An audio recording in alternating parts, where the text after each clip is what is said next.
a bit about me quite quickly, although you can Google it and just find it online. But I joined the center back in 2021 at the end of March, but I have had a career before academia, and I'm still on leave in the public sector. So I'm a member of the public service in Spain. I have worked for the European Union, and I have been in policy-related roles for probably close to 20 years now. Wow, that makes me quite old. But I think my first job in policy was in 2005, working for the European Union. So I've been designing policy, implementing policy, and normally I've been at the other side of the table. When researchers came to me, it was more of a matter of trying to pick their brains and get something useful more than me coming to them first. And let's eat some humble pie as academics. So the guy they have there on the top right, that's Olivier Simony. You might know him because he's a co-author of Noise, which with Cass Sunstein, and the guy who wrote Thinking Fast and Slow. And he's the third guy in that book that no one ever remembers that he exists. He's an academic in France, and he has been studying a lot the way we distort and we do not understand. And we struggle always to forecast what is coming. And he had this slide in a presentation that I attended probably last year, 2 years ago, whatever that was. And he had this slide, which I thought was quite an illustrative one, which was about forecasting and academia and the role of academia in policy. So this comes from a meeting that happened on 16th, 17th of March in the US at Massachusetts Amherst. And they had the most experts, the leading experts in health, in public health in the US meeting together as an emergency meeting for COVID. And they asked them, so how many cases of COVID do you think there are going to be on the 29th of March of 2020? And this question was being asked on the 16th, 17th of March. So we have forecasting for 12, 13 days. And on the left-hand side, you can see these blue bars, and that's the consensus, which was 19,000. So back then, I think the US had about 60 deaths, if I remember correctly, and about less than 1,000 cases confirmed. So the consensus was that on the 29th of March, there will be around 19,000 cases. As you can see at the very top, some people estimated much higher, but of the 20-odd people there, no one went remotely close to what it actually was, which was more than 80,000 cases. So the reason why I'm bringing this is because normally when we think of ourselves as academics, we think, well, we know we have the data, we have the expertise, so why are we not consulted more often? And actually, we make mistakes in kind of these critical situations. We make also many mistakes. The problem is, normally we have the benefit of hindsight, and then we can say, well, we could have done it that way, we could have done it this way, whereas normally policymakers do not have that kind of timeline and be able to correct things down the track. So just to give you the context, back in March 15, 2020, it was when the shutdowns orders were starting to be implemented. By March 27, March 28th, it was actually policy decisions were being made, and policy in the US was being adopted with payments for families, full lockdowns, distancing measures, and even the estimates back then, March 31st, by the chief scientist Anthony Fauci, it was that estimates of between 100,000 and 240,000 deaths in the US, even if everything was implemented. 1 year later, the numbers were over 500,000. So even making mistakes, we can reiterate and make many more mistakes as academics and as policymakers. So having said all of that, and just providing the context so we all keep us in check, the purpose of this presentation is to send just one simple message, which is What matters in policy impact is not me, it's not the academic, it's you, it's the policymaker. So regardless of how much you know, regardless of your expertise, you might be the best person in the world in your discipline. For a policymaker, you're only as useful as the input that you can provide them for the needs that they have. So it's not that they are interested in everything you do. It's not that they're going to be interested in all the expertise that you have and all the finer details. They're going to have a problem or a situation that you want to inform, and you have to contribute to that concrete aspect of their needs. And the second thing is you have to contribute to that aspect in time. Tomorrow, well, I'll take that home and I'll think about it and I'll get back to you. Normally doesn't work. They need an answer in cycles of 24, 48. And if they give you a longer cycle, normally they are going to lose interest in the process. So it is better that when you are given the opportunity, you provide whatever you have of anything that you have in time and in a way that is meaningful for them. So, and this slide, which looks terrible, like it's an eyesore and it looks terrible to the eye. It's because I want to make this point also clear, that influence and policy is like chess and lottery combined. So the lottery at the bottom that you have is El Gordo in Spain. It's like the biggest lottery draw in the world. And it's like it stops pretty much Spain in December, just immediately before Christmas, and everybody's paying attention. But it is, again, a lottery. It's random. But you have to increase the opportunities of influencing policy. And normally most of the people that will be here today, it will be at a kind of a more junior level. And that it's a hindrance towards contributing to policy. Why? Because normally as a policymaker, you have to work based on credentials. And if someone is a professor with 30 years of experience and they get like a couple of letters after the name and they have 20 books, by default, you're going to go to them if you can choose. It doesn't mean that it's going to be the right person. It's just that you have to work on the basis of heuristics. So you have to simplify your choices and you see, well, the person who has been around for longer is the one that I'm going to consult. And you have to overcome that. You have to show that your expertise is more relevant. And the best way to show that your expertise is more relevant normally is based on time. Why? Because you are going to be able to tell them things and be available in a way that the professor that has been around for 20 years is not going to have time, and it's going to delegate it to someone. So you have to present to that person that is, I'm not only here, but I can do it in the time frame that you have, and I can make this my priority. And that's a message that as a policymaker, it's always extremely useful, because if you're going to pick the phone or you're going to send an email and you have to wait as a policymaker 6 hours for a reply, when you have someone above you telling you that they need to reply in 3 hours, normally you're not going to be waiting for the professor, and you're going to talk to the first person that is going to be able to answer substantively and on point to your question. And then the credentialing.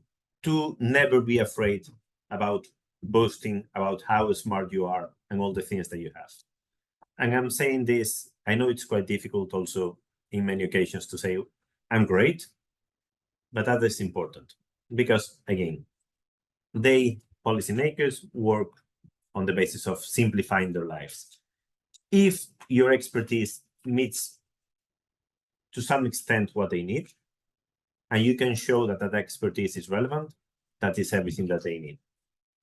But once you find the opportunity, don't be afraid, don't hold back. I'm not saying give your opinion about anything that you have at hand, but definitely don't hold back too much just because because you are not the absolute expert in that concrete aspect of what they need. No one is going to be the absolute expert on everything they need. So it's you or someone else. So better be you. And then the next thing that I want to give you as a piece of advice, it's to normally be active and proactive, but that normally means being prepared. So when you need to react, being active and proactive is just how are you going to prepare your research in a way that is useful for a policymaker at a given point in time. And that normally involves first understanding what you know. So you have this academic expertise. So how is that academic expertise can be translated into policy? You need to know exactly what the domain is and how the things are going to happen. Second, you have to understand the needs of policymakers. And that means normally three things. The actual needs that they have. So what do they need to know to make policy or to implement policy? But second, the people that are affected, because in the end, the stakeholders are not the policymakers. The stakeholders are the people that they are implementing policy for. And there is this relationship. So you need to understand not only who makes the decision and why they make the decision, but who is it going to be affecting. And the third one, and this is what we tend to forget far too often, is about the environment in which they operate. They are going to have some constraints, obviously from political appointments on one side, but also from their hierarchies, like who is above them, who is below them, the capacity that they have. And all these things are quite relevant. So every time that you talk or engage with a policymaker, understanding where they are coming from and what they have to do and in which environment they operate, it's essential, because that way you can target the message much more and in a better way. So do not let past opportunities by, and I think I made that point before. But what is being prepared? Because that's probably what you're thinking now. Well, I can be prepared as much as I know, as I can on my domain, but on the policy side, I have no clue what that means. And I really love this slide, which is something that the University of Sydney put together a while ago, in which they refer to engagement as outputs and then adoption outcomes, which is early impacts, and then mature impacts. So in the end, your final objective is reaching that level of mature impacts. And your normal output is whatever you do after the research activities, however you produce your academic output. So the most complicated point is that in between, the early impacts adoption outcomes, because that is where you're going to go. So your research can be, in the end, translated. I'm referring here to policy, but you can apply pretty much to everything in this case. It's that sweet spot in which you can convert the article, the conference presentation, into something that someone can say, well, I can use this for the purpose of making something happen down the track. And that intermediate change is what is going to precede the mature impact. And that intermediate change can take many shapes. And this is probably what this slide is talking about. Again, something that the University of Sydney prepared a while ago. And just because it's not very relevant, very important in the bigger scheme of things, doesn't mean that that earlier impact at the adoption outcome is not very important for you and for your research to make things happen. And again, it could be a small part of change, a small change. It could have one beneficiary, and the amount of benefit that it might represent may be absolutely incremental. But even with those kind of narrow concerns, put all together at the right time, it could generate bigger mature impacts down the track. So also knowing where you can intervene, and you don't need to revolutionize the world, you don't need to revolutionize policy. You can just fine-tune some aspects of one policy in a way that is going to make a difference for several people down the track. So the next thing is, how do you actually do this? And it's about finding the channel. It's about finding within the communication with policymakers how you're going to get there. And probably the easiest option, if you have never done it, or if you have done it in a group, are submissions. What is a submission? Normally, some kind of policy entity, government, a minister, whatever, parliament, they have a call for submissions, a call for inputs. They have different names depending on where you're going. And they give you a deadline, and they have 6, 7, 8, 9 questions. In those cases, you don't need to reply to the 9 questions. You can pick 2 or 3. But those 2 or 3 can not only be about what you have done in your academic research. It has to be meaningful for them. So just think, why are they asking this? And what can I say about this that actually makes sense? Because that's going to be your foot on the door. That is, many people and many actors, many stakeholders are going to be making submissions. So you have to explain for that concrete question why you are the person that they need to contact down the track. So be precise, but be precise and concise, because they don't have much time to read them. But at the same time, be meaningful.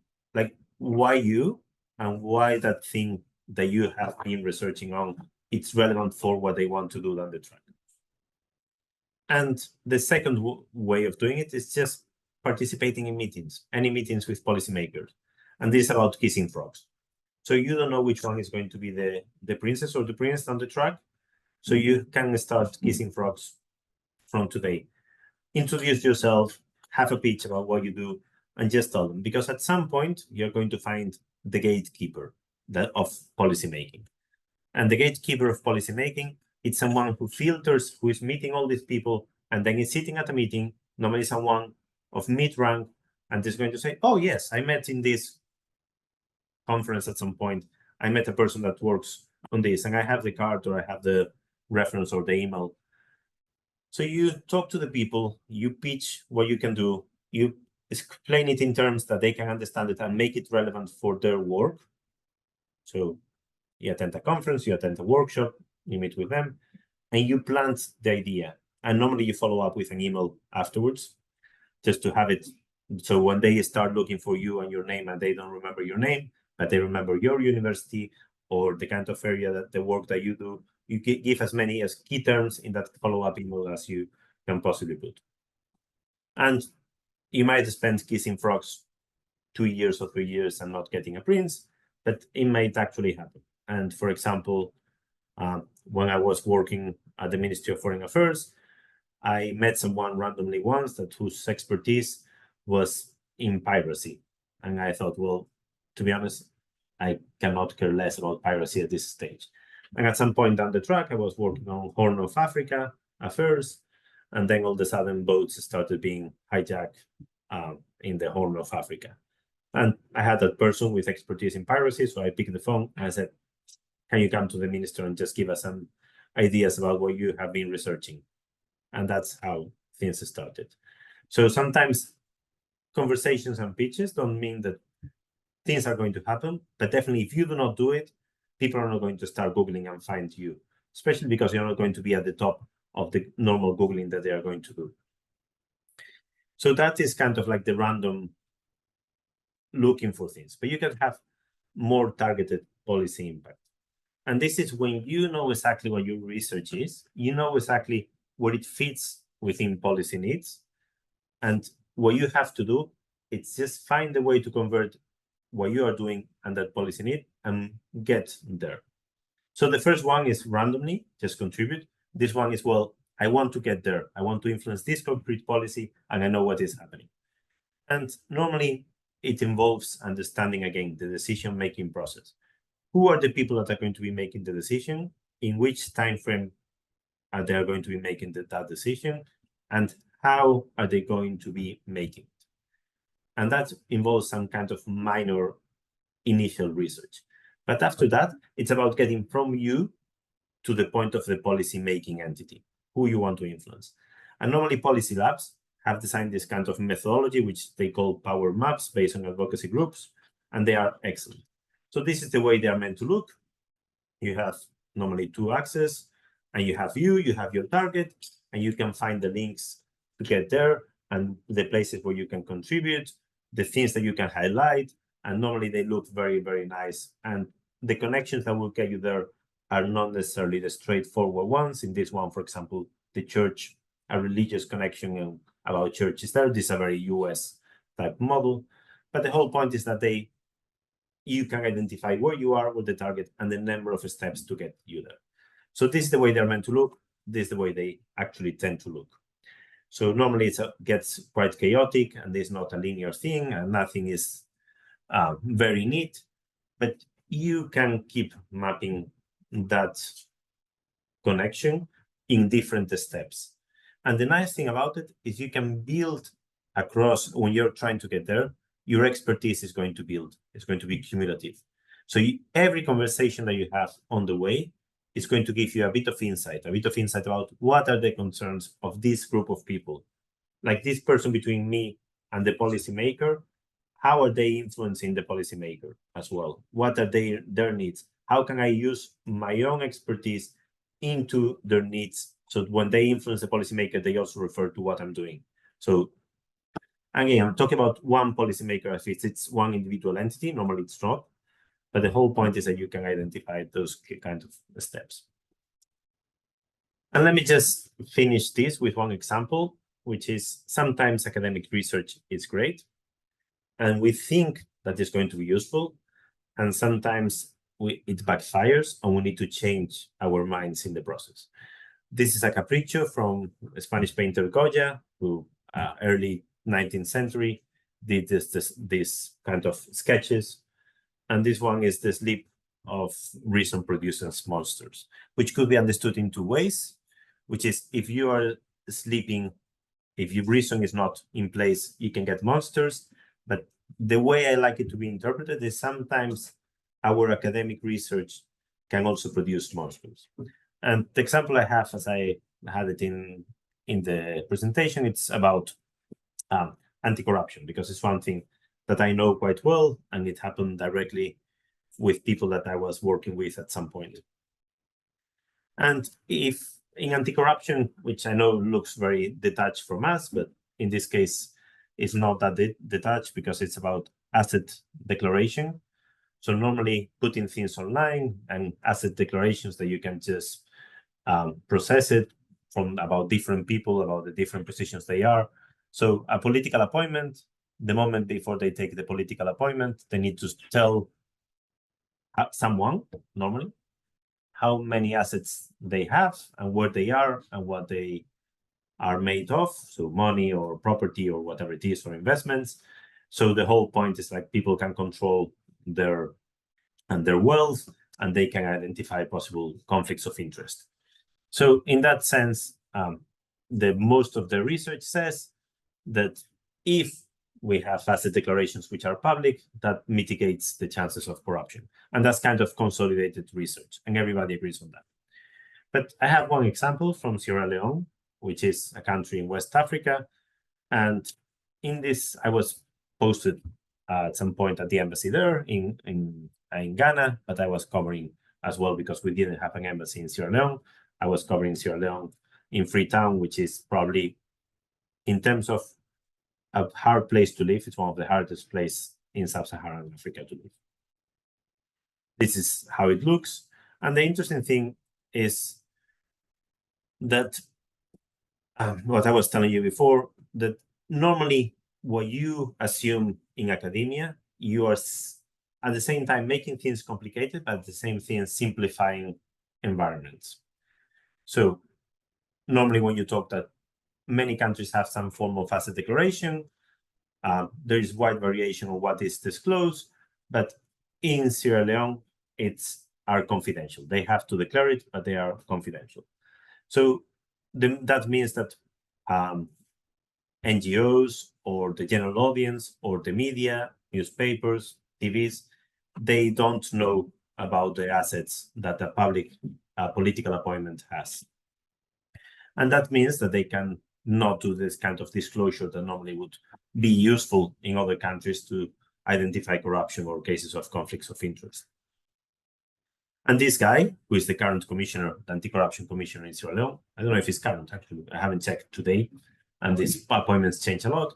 He was coming from an NGO. He was an activist, and he was one of the most, he's an academic as well, and he was demanding that public assets declarations should be made public in Sierra Leone. And then he was appointed to be the anti-corruption commissioner. And this is how he tells the story. He was part of a civil society consortium that was calling for making asset declarations a requirement. And after being appointed, he was asked again, and he realized he had changed his mind. And he has changed his mind for very legitimate reasons, which is he was saying that if you make asset declarations public in Sierra Leone, normally, because there is not a level of safety and security in society, people can become a target. So if you have certain wealth, they can leverage against you. They can steal from you. they can kidnap your family or the connections because they know how much money you have. And on top of that, there is an expectation in West Africa that as a political appointment, you are more visible. So you also have to contribute to your family and your clan or your tribe in terms of making their lives better, because now you are representing society. If they know how much money you have, the expectation will be much higher that you contribute in that way. So they were finding that it was a hindrance for people to join public service, to get the best people join public service. So he literally changed his mind. And he said, well, to be honest, I think in Sierra Leone, as a declaration will not work. After all the research that we have done and all the articles we have published, here it will not work for very legitimate reasons. And for once, someone changed their minds and actually made it public. So he went to the main anti-corruption blog, which is an academic blog, and he published how he changed his mind and the reasons why he changed his mind. The reason why I bring this story here is also because it's right to change your mind and your academic research. If you see that things are not likely to work in real life, it's fine to say, well, I made a mistake, it was not clear to me, or it would work in a more restricted manner. And that is researching itself.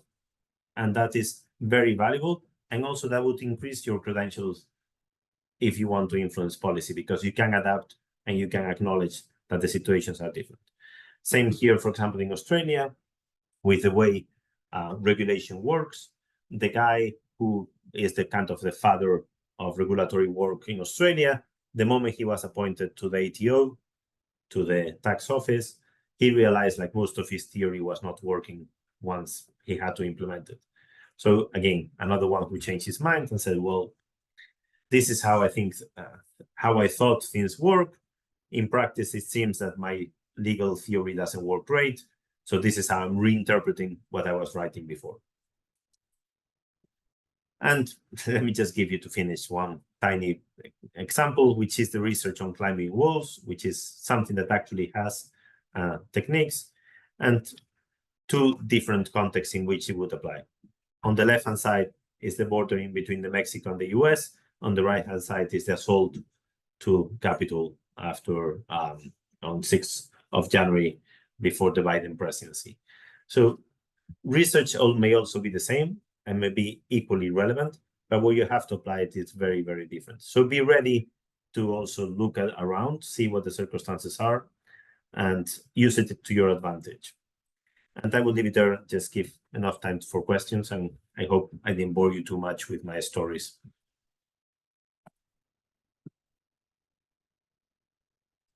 That was excellent, Jose-Miguel. Thank you so much for putting that together. It was so in-depth, and I learned a lot.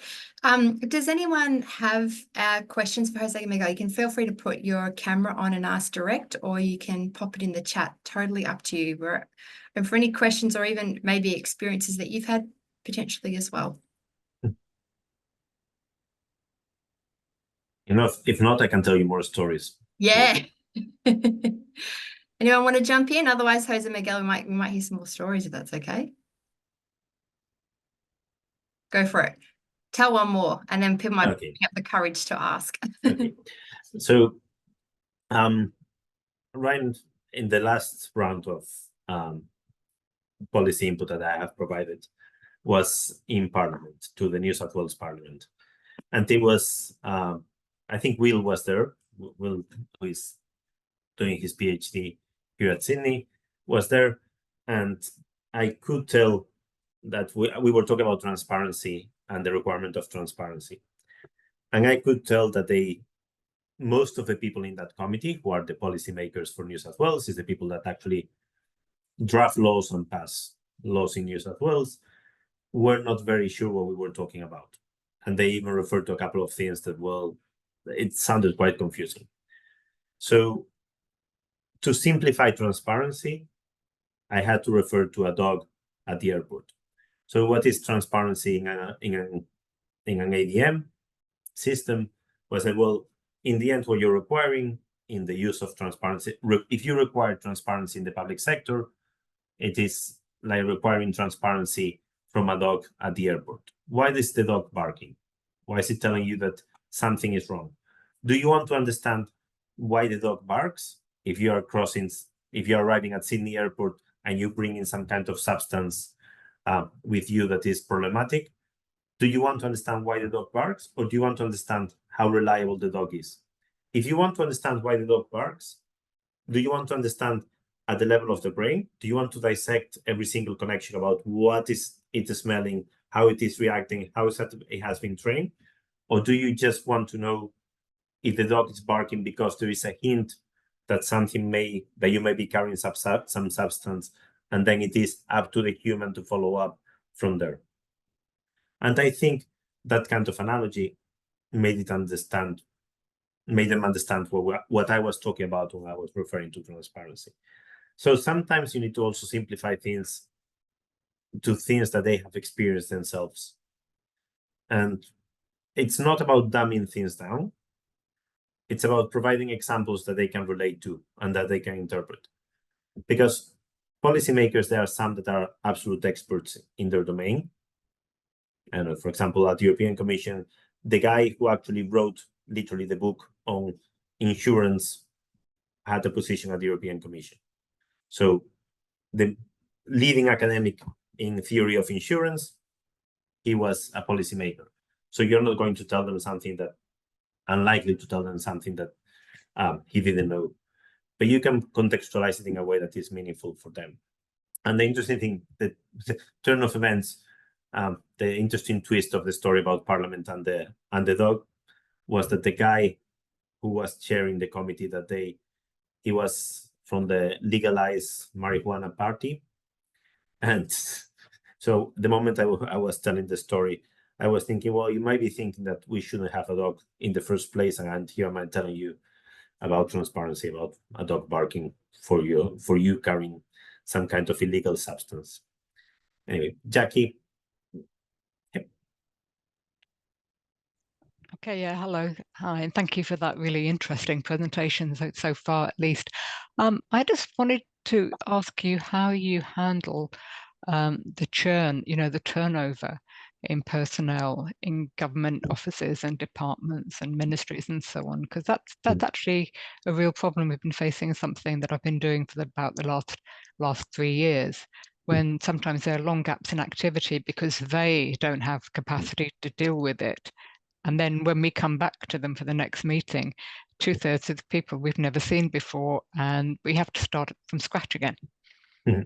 I have to say that it's a very Australian problem that I have not seen very often in other government services. Clearly, the turnaround here is much higher than in other countries. And the way we have handled it, and I think it has been relatively successful, is to know when they change. When we know that when they change, we refer that to the briefing that we did to the person and just provide kind of like a very short summary in the email so we can bring them on board. Because you have to start establishing the connection again, and that is unavoidable. The person has disappeared, you're starting from zero. But what you can do is use your previous experience as the credential that this is where we were before with your predecessor. This is what we told them. This is how they implemented what they told them, or what they did with what they told them. And this is how we can help you in the future. And the nice thing about it is that when you are a public official and you're new in a place, any help that you can get to look smarter, it's something that you're going to be exploiting to the maximum. So if it's someone who has been recently appointed and just landed there and is trying to navigate the office, but at the same time is like has these 3 or 4 dossiers on them that they have no clue what they are about because they have to start reading, if you can get them up to speed faster, it's an opportunity for you to establish that kind of connection that might be very useful later down the track. So just say, we know that you have to do this. We are happy to talk to you. Make yourself available and do it. In terms of getting you to the final goal, that is always clearly the turnaround is a problem for government. It's not something that you can solve, because that's just their dynamic, I think. Yeah. Okay, that's very helpful. And I have to say, it's a UK problem as well as an Australian one. Yeah. Sorry, I haven't been to the UK in 10 years, so I think things have changed quite a bit in the last 10 years. I've got 2 questions in on the chat that I'll just read out for you, Jose-Miguel. One's from Will. Thanks, Will, for popping that in.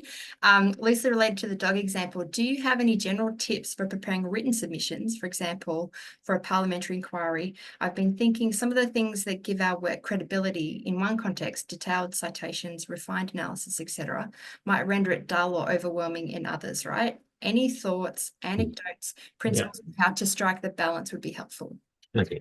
So normally when you're writing for a submission, you see who the submission is coming from. And it's very different if it's coming from the minister of something and they want the right level of expertise that you're showing, and you know that you have it, that you know it inside out, and that you can be very targeted and very precise in what they need.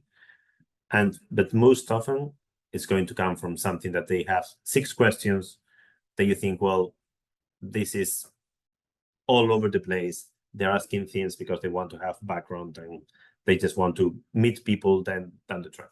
For the first type, the submission is your opportunity. So you have to show that you know exactly what you're talking about and what you're going to be, how you're going to be contributing to their work out of the submission. So in that case, referencing is useful. Being technical is useful in a step-by-step process, so make yourself understood. It's not they're going to have the background that you have, but you can speak to them with a reasonable level of expertise and detail. On the other hand, if you're writing for Parliament, what you're doing is just putting yourself there. You're putting your foot on the revolving door and just saying, stop with me, ask me questions down the track. So it is about more gathering their interest in a way that is general enough and relevant enough for them, but is not the most amazing, insightful thing that you would think of. So references, yes, definitely. Showcasing yourself as an expert in some type of the submission definitely has to be there. But then it's about what do they need it for? And that's, I suppose, the complicated bit, because you don't have the background or the insight from about what they are getting into this. That's great. I've got one from Awais as well.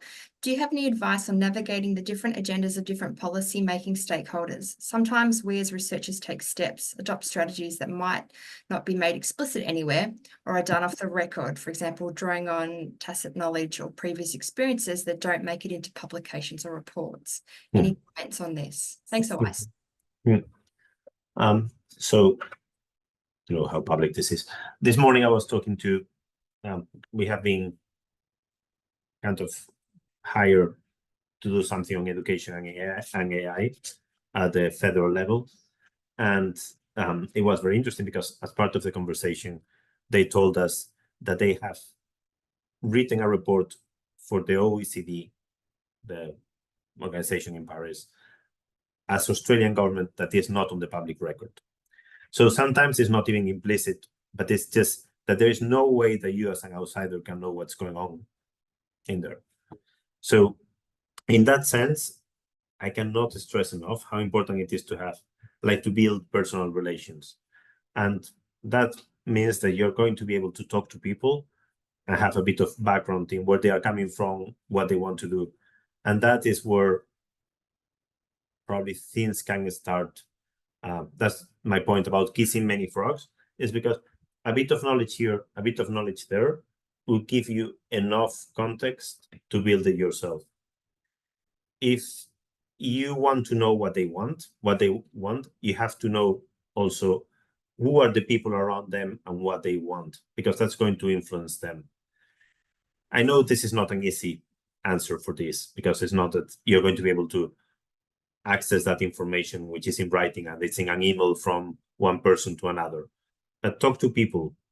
If you know exactly where you're going, stakeholders, both in government and outside government, that they have a relationship with government, industry, civil society, all of these people, gather the information that how they are contributing to the process of policy making. And it takes time and normally doesn't pay off. But when it does, it's quite nice. That's great. I've got another one through, so getting them all through now in the chat. This is from Trang and Berwin, who are both HDRs at Monash University. Thanks so much for your insightful sharing. One question on approaching policymakers for primary data. I found it difficult as an HDR to organise interviews or have meaningful ones with public officials due to confidentiality, general apathy towards small research projects. Most of them simply direct me with official publications and media packages, things that are already in the public domain. How would you advise HDRs on their approach to contacting policymakers? Okay. Generally, they're not going to talk to you. They're not going to talk to you, not because they do not want to talk to you, but because of the number of hoops that they will have to go internally to get clearance to talking to you. If they do talk to you, then everything that they say in an interview, they might rethink it later, or they might need to clear it afterwards with someone who is above them. So normally interviewing policymakers, it can only happen if you have established a relationship with them through other means. Normally the best way to do it is through actors that are in contact with them. No policymaker is going to agree to an interview unless they have something in writing internally, giving them clearance to talk to you. However, and this is the two caveats. One, which is background information, normally does not require, the same way that it does not require ethics approval, normally does not require a formal authorization. So sometimes what you need is not a quote for your PhD. Sometimes what you need is some kind of hints about where to go. So sometimes taking it a notch down and saying, well, this is not for my research, this is not data that I'm collecting, this is what I need is background information to be able to understand it better. That is a good way to approach them, and it's a good way to also make yourself know and have a conversation. The second one is the same idea as the power map. Just build on your connection, see how you can get. Who do you know at the university that may have access to these people, how they have done it before? And some departments are very different from other departments. Normally, if you go to something related to criminal prosecution, police, safety, security, they are the ones that are never going to give you access to anything, and they are never going to be on the record.